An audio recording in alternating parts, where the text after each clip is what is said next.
अभी मेरे पास एक प्रश्न है, वो इस समय के विषय से तो नहीं जुड़ा, लेकिन मैं जोड़ के जरूर उत्तर दे देता हूं। आजकल हमारे घरों में पेप्सी कोक से भी ज्यादा नूडल्स खाया जा रहा है। पेप्सी कोक कम हुआ है पिछले 2-3 साल में, अच्छा हुआ, नूडल्स खाया जा रहा है। तो नूडल्स के बारे में आपको एक जानकारी दे दूं कि सबसे खराब वस्तु अगर खाने की कोई हो सकती है, कचरे में कचरा, तो वो यही है नूडल्स। एक तो मैदे की है, ऊपर से सड़ा हुआ है। 6-7 दिन मैदे को सड़ा के रखा जाए तब नूडल्स तैयार होता है। और इस नूडल्स में टेस्ट लाने के लिए सूअर के मांस का रस मिलाया जाता है। बिना उसके नूडल्स बन ही नहीं सकता। जो मैगी है ना, मैगी या कोई भी नूडल्स, सूअर के मांस का रस, सड़ा हुआ मैदा, 6-6 दिन पुराना, उससे तैयार हुआ है। अब आप तय कर लो खाना है या नहीं खाना। एक प्रश्न है जिसका उत्तर दे नहीं सकता। किसी ने कहा आज की शिक्षा बहुत बेकार है, वैकल्पिक शिक्षा की बात बताइए। तो समय ज्यादा है, आप मुझे ईमेल करिए, मैं लंबा जवाब दूंगा। गाय का घी कान नाक में डालने के लिए मैंने बोला था, तो वो उत्तर दे चुका हूं। फिर रिपीट इसलिए कर रहा हूं कि गलती ना करें। घी को हल्का गर्म करना है, ज्यादा नहीं। गाय का घी नाक में डालने के लिए हमेशा हल्का गर्म करना है, ज्यादा नहीं। और एक ही बूंद एक नाक में, दूसरी बूंद दूसरी नाक। हां, एक बहुत अच्छा सवाल है, दैनिक जीवन में कौन सा नमक खाएं? सबसे अच्छा सेंधा नमक खाएं। और इसको याद ऐसे रखें, पत्थर वाला नमक खाएं। यह समुद्र के पानी का नमक कम से कम खाएं। पत्थर वाला नमक एक तो सेंधा नमक है, दूसरा नमक है जो काला नमक है, ये आप ज्यादा उपयोग करें। मेरा तो कहना है कि आज से ही घर में नमक तो तुरंत बदल दें। बदलते ही आपको असर दिखाई दे जाएगा।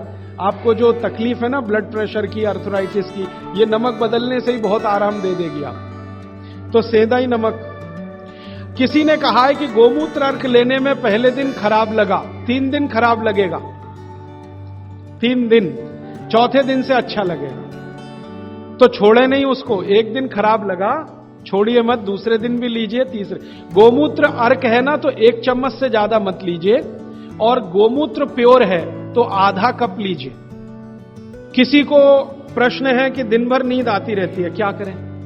वैसे तो नींद आए तो अच्छा है, लेकिन दिन भर नींद आए तो अच्छा नहीं है, तो क्या करें? इसका मतलब यह है कि आपके शरीर में एक क्षार बहुत कम है, और ये वही क्षार है जो आपको सबसे ज्यादा मिलता है चूने से। जिनको दिन भर नींद आती है वो चूना खाएं, मट्ठे में मिला के, छाछ में मिला के। नारियल का तेल बालों में जरूर लगाएं। किसी ने पूछा है, लगाएं? जरूर लगाएं। नारियल का तेल आप खा भी सकते हैं, क्योंकि आप चेन्नई में रहते हैं। अगर आप पटना में रहेंगे तो नहीं खा सकते नारियल का तेल, चेन्नई में रहते हैं तो जरूर खा सकते। मालिश करना चाहें जरूर करें। डायबिटीज के लिए क्या करें? डायबिटीज का जो सबसे अच्छा उपाय मैंने बताया था, मेथी दाना और त्रिफला चूर्ण। त्रिफला चूर्ण माने हरडे, बहेड़ा, आंवला, 1, 2, 3 अनुपात वाला त्रिफला चूर्ण 1 चम्मच, मेथी दाना 1 चम्मच, दोनों मिलाकर गर्म पानी में रात को रख दें। सवेरे उठकर इस पानी को पी लें और उसमें जो कुछ है चबा के खा लें। 3-4 महीने नियमित करेंगे, ब्लड शुगर नॉर्मल आने की पूरी संभावना है। और नहीं आए 3-4 महीने में ब्लड शुगर नॉर्मल, तो एक मुझे ईमेल जरूर करें या फोन। शुगर खाना नहीं खाना, चीनी बिल्कुल बंद कर दीजिए, क्योंकि यही अकेली चीज है जो पचती नहीं आसानी से। बाकी चीनी छोड़कर कुछ भी खाइए। पथरी अगर है शरीर में, और थायराइड, थायराइड का सबसे अच्छा उपाय है धनिया पत्ता है ना, धनिया पत्ता, इसकी चटनी, धनिया पत्ते की चटनी बनाइए, पानी में मिला के पी जाइए। पानी गुनगुना रहे। कितनी चटनी? 1 चम्मच चटनी, उसमें कुछ डालिए मत, नमक, मिर्ची, कुछ मसाला नहीं, खाली धनिया पत्ते की चटनी। और जब तक धनिया मिल रहा है तो ये हरे पत्ते की चटनी। धनिया मिलना बंद हो जाए तो सूखा धनिया। ये धनिया जो है ना, थायराइड की सबसे अच्छी दवा मानी जाती है। पथरी, पथरी जिसको भी है वो चूना कभी ना खाएं, ये याद रखें। कहीं भी शरीर में पथरी है तो चूना कभी ना खाएं। तो फिर क्या खाएं? एक दवा है पत्थर तोड़ दवा, क्या बोलते हैं आप उसको?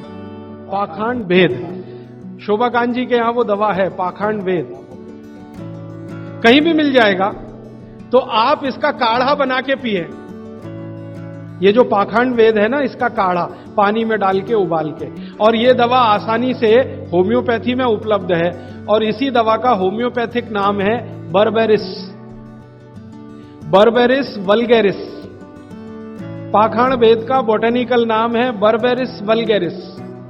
ये किसी भी होम्योपैथी की दुकान में मिलेगा। वो पूछेगा कैसे दूं, तो कहना मदर टिंचर में दो।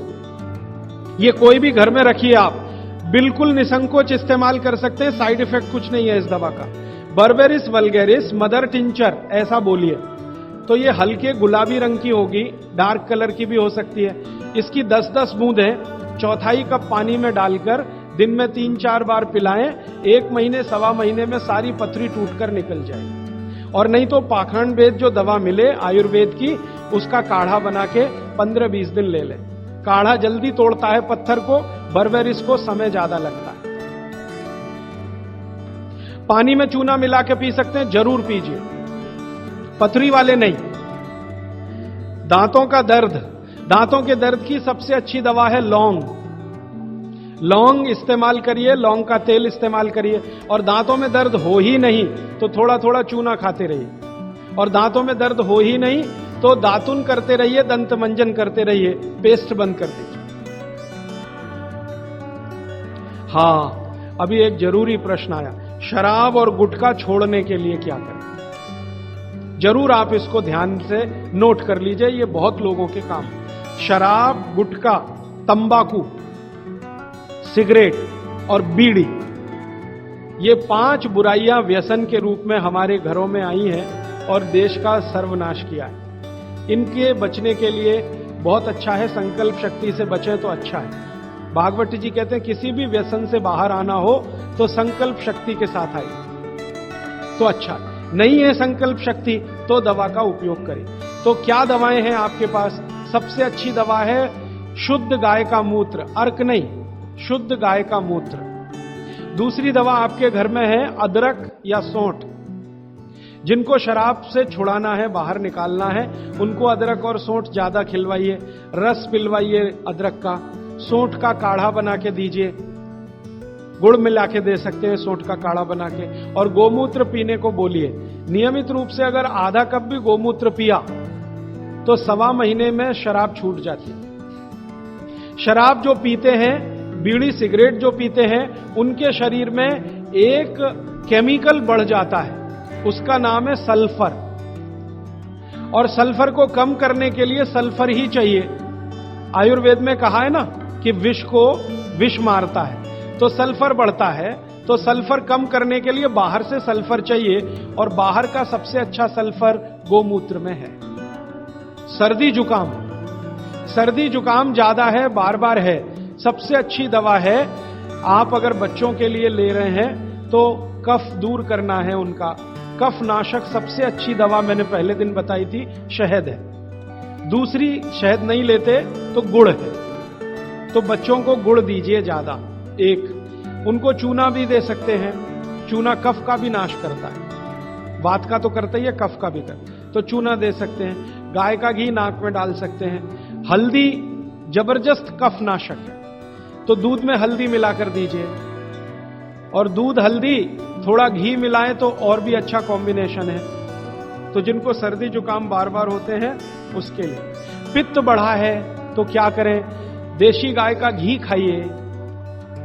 देशी गाय का घी गरम गरम पानी में डालकर पिए तो सब पित्त को शांत करेगा।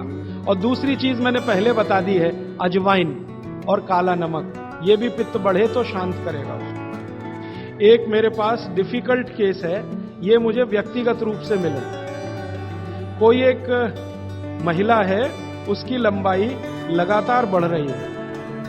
ये मुझे शाम को मिले 4 बजे। बाल उड़ गए तो क्या करें, बाल कम हो गए तो क्या करें, बाल झड़ रहे हैं तो क्या करें? तीनों में एक उपाय है। दही को तांबे के बर्तन में रखें, 5-6 दिन खूब खट्टा हो जाए, हरा हरा हो जाए, तो इसको बालों में मालिश करें। 1 घंटे के बाद बालों को शीकाकाई से धोएं। हफ्ते में 1 दिन जरूर करें। त्रिफला शहद और गुड़ के साथ सबसे अच्छा है, गुड़ के साथ सुबह खाएं, और दूसरा चाहे तो शहद के साथ भी खाएं। त्रिफला को औषधीय के रूप में लेना है, औषधि ऐसी जो धातुवर्धक है, तो सुबह ही खाएं। और त्रिफला को रेचक के रूप में लेना है, माने पेट साफ करे, तो रात को ही खाएं सोने के पहले। बहुत ज्यादा छींकें आती हैं, नाक से पानी गिरता है, थोड़े दिन चूना खिलाएं और गाय का घी नाक में डालें। 15-20 दिन में छींकें भी बंद होंगी, पानी गिरना भी बंद। केवड़ा डालकर जल पी सकते हैं क्या गर्मियों में? केवड़ा एक होता है ना, आयुर्वेदिक औषधि है। केवड़ा डाला हुआ जल सिर्फ गर्मियों में, मार्च, अप्रैल, मई, जून, बारिश जैसे ही शुरू हो केवड़ा वाला जल बंद कर दीजिए। केवड़ा और एक होता खस, ये दोनों मिलाया हुआ जल गर्मियों में। अर्जुन की छाल लेने का समय सवेरे का, काढ़ा बनाकर दूध में नहीं तो पानी में, शक्कर नहीं मिलाएं उसमें, गुड़ मिलाएं, अर्जुन की छाल। टॉन्सिलाइटिस की रेमेडी, टॉन्सिल्स की सबसे अच्छी रेमेडी हल्दी। हल्दी का दूध बच्चों को रात को पिलाएं, टॉन्सिल नहीं होगा। पिपरमेंट के बारे में किसी ने पूछा है, आप शाम को 4 बजे मिले, मैं थोड़ा विस्तार से बता दूं। यूरिक एसिड अगर शरीर में जमा है तो मैंने आपसे बार बार कहा है क्षारीय चीजें ज्यादा खाएं, एसिड निकल जाएगा। सबसे अच्छी क्षारीय चीज गोमूत्र पी लें, यूरिक एसिड एकदम साफ कर देता है गोमूत्र, लेकिन प्योर गोमूत्र। उड़द की दाल दालों का राजा है, बिल्कुल सही है, लेकिन दही के साथ नहीं। खाली उड़द की दाल खाइए, दालों का राजा है, बिल्कुल सही बात है, दही के साथ नहीं, दही के साथ ये जहर है। सुबह दूध पी सकते हैं, मैंने मना किया है, सुबह जूस पीना है, दोपहर को छाछ और रात को दूध, लेकिन पीना ही है अगर तो आंवले के साथ पिए, ना पिए तो अच्छा, सुबह का दूध ही पीना है तो आंवले के साथ। मोटापा कम करने के लिए उपाय बता दीजिए, आप लिख लीजिए इसको, नहीं तो याद करना। जिनको भी मोटापा कम करना उनको क्षारीय चीजें ज्यादा खानी है, तो मैंने आपसे कहा गाजर खाइए, गाजर नहीं खा सकते दूध ही खाइए। अब खाएं कैसे? गाजर को कद्दूकस में घिसिए और उसके लच्छे बनेंगे। फिर थोड़ी एक और क्षारीय चीज आपको आजकल उपलब्ध है, सेब। सेब पूरा क्षारीय होता है, तो सेब को कद्दूकस में घिसिए, दोनों बराबर मात्रा में मिला के सुबह पेट भर के खा लीजिए। 3 महीने लगातार खाइए। फिर अगले 3 महीने इसको बैलेंस करने के लिए आंवला खा लीजिए। आंवला 2-3 आंवला रोज मुरब्बे के रूप में, या क्या। फिर 3 महीने आंवला हुआ, फिर वापस इस गाजर और इस पे आ जाइए। तो साल भर अगर आप करेंगे तो बहुत आराम से 1/3 वजन तो आपका घट ही जाएगा, हो सकता है किसी का आधा भी हो जाए। ह्यूमन यूरिन के बारे में आपने पूछा, मैंने पहले ही बताया, अगर आप शाकाहारी हैं तो अपने मूत्र का भी इस्तेमाल कर सकते हैं, लेकिन गोमूत्र उससे हमेशा बेहतर है। बच्चे पेशाब करते हैं बिस्तर में, इसके लिए क्या करना? खजूर खिलाइए। खजूर छोटे छोटे टुकड़े काटकर बच्चों को खजूर दूध में डालकर, छोटे छोटे टुकड़े दूध में डालकर उबालिए, खूब उबल जाए, फिर वो दूध पिलाइए, खजूर खिलाइए, तो रात का बिस्तर का पेशाब उनका बंद हो जाए।